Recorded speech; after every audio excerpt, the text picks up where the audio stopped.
নমস্কার বন্ধুরা, প্রতিদিনের মতো আজকে চলে এসেছি রান্নাঘরে। আজকে রান্না করব এই যে মাছ নিয়ে নিয়েছি, মাছের তেল ঝাল করব আর মাছের মাথা চিংড়ি দিয়ে লাবড়া বানাবো। এই যে মূলো কেটে নিয়েছি, আলু কেটে নিয়েছি, বেগুন আর নিয়ে নিয়েছি ওই যে শাক। তাহলে কড়াইটা বসে মাছটা ভেজে নেব। কড়াইটা তেল দিয়ে দিয়েছি, গরম হয়ে গেছে। এবারে মাছগুলোকে ভেজে নেব।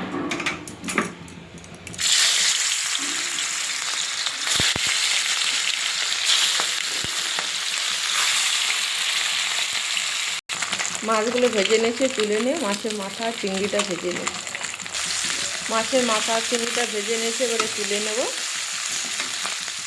লাবড়া বানানোর জন্য এখানে দিয়ে দেবো 2টো তেজপাতা, 5 ফোড়ন, পেঁয়াজ কুচি,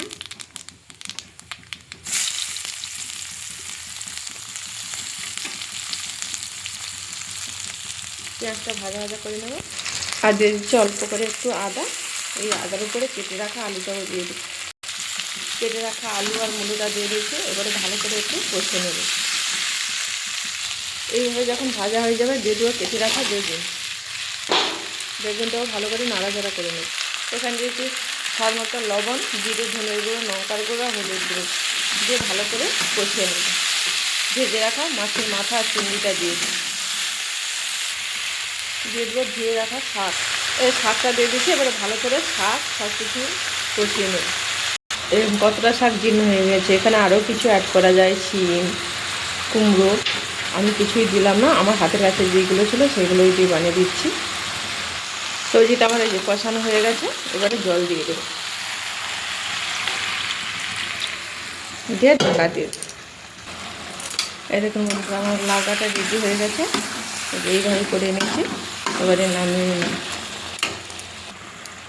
এইভাবে করে নিয়েছি, এবারে নামিয়ে নেবো। একটু এগুলোকে ভাঙিয়ে দিয়েছি, এবারে নামিয়ে নেব।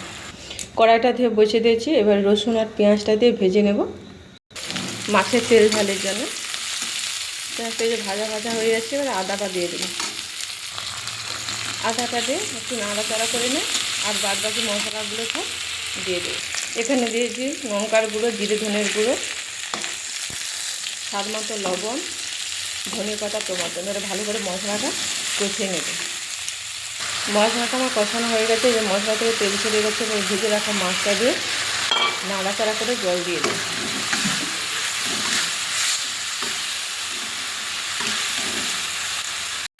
যেহেতু তেল ঝাল করবো তাই বেশি জল দেবে না, অল্প করে জল দিয়ে দেবো। দিয়ে 2-5 মিনিট মতো ফুটে গেলে আপনারা গরম মশলা দিয়ে নামিয়ে নিতে পারেন। আমার কাছে যেহেতু গরম মশলা নেই তাই আমি দিচ্ছি না। মাছের তেল ঝালটা আমার হয়ে গেছে, এবারে নামিয়ে নেব। তাহলে সবজি দিয়ে লাবড়া আর মাছের তেল ঝালটা হয়ে গেছে। তাহলে কেমন লাগলো কমেন্ট করে জানাবেন।